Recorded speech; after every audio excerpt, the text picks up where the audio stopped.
Let me speak to the 18 and 17-year-olds who are just about to finish high school.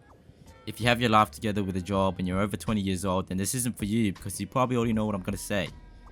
I'm writing this commentary right now because I've recently just graduated uni and I'm at a certain plateau where I'm looking for jobs, but at the same time I'm not really doing anything at all. Number 1. Holy shit, where did all my friends go? Remember that big ass friend group you had back in high school? Yep, 85% of those guys you knew are all going to go away and you'll probably never see them again. It's a shitty exaggeration, but you know what I mean. You'll do the casual Instagram story checkup, but the point is you're not going to see a lot of these motherfuckers ever again. You'll retain 2 to 3 really close friends, or maybe even none at all. Welcome to the real world. People have their own lives and own goals. No more lunchtime and recess basketball and no more sessions with the boys. The friends you make now will probably end up being your closest circle. You know, the people who you invite to your wedding and share homophobic and racist jokes to. Number 2. Holy shit, what the fuck am I doing with my life?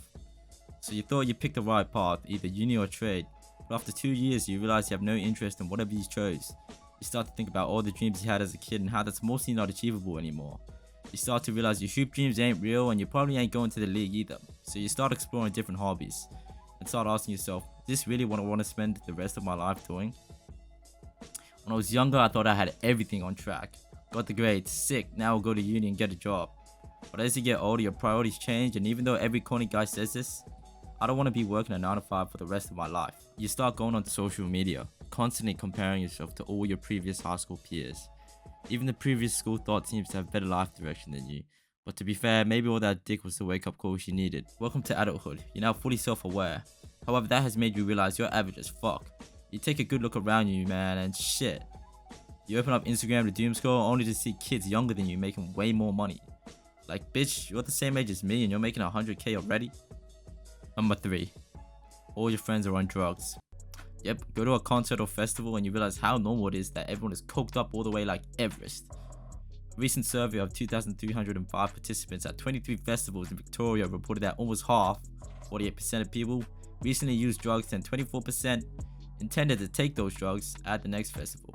This means pretty much half the people there are coked up, listening to shitty music, paying for overpriced drinks. Hey bro, you want some of this shit? It's fucking bomb. That friend who taught you how to crank 90s and 490s, rolling up a $20 note, using it as a straw and doing 3 lines consecutively. I don't judge people for feeling good and chasing high, it's just clubbing culture nowadays. I feel like the moment everyone hits high school, the first thing they do is smoke a bit of weed. In a world full of dopamine, why would you want to feel left out? But when you're getting coked up every weekend, going to concerts and blacking out, the high is no longer a high, it just becomes a new norm. And after a while, you're gonna need something better. Honestly, this makes me glad I'm introverted and lazy, because if I wasn't, I could definitely see myself getting coked up every Saturday. You see, the thing with drugs is you gotta make an effort to go get the drugs, find the plug, pay for the amount, do the drug. It's not like a phone or a video game where it's just so much more easily accessible. But hey, that just makes every drug addict a hustler. They gotta grind to get that high. You know, a couple years after high school, most people would have missed it, but after a while I realized it's so much better after. It's the fresh reset we didn't ask for, but what we needed. A clean start and a new slate, no more distractions, no more judgment. Time to do what I want.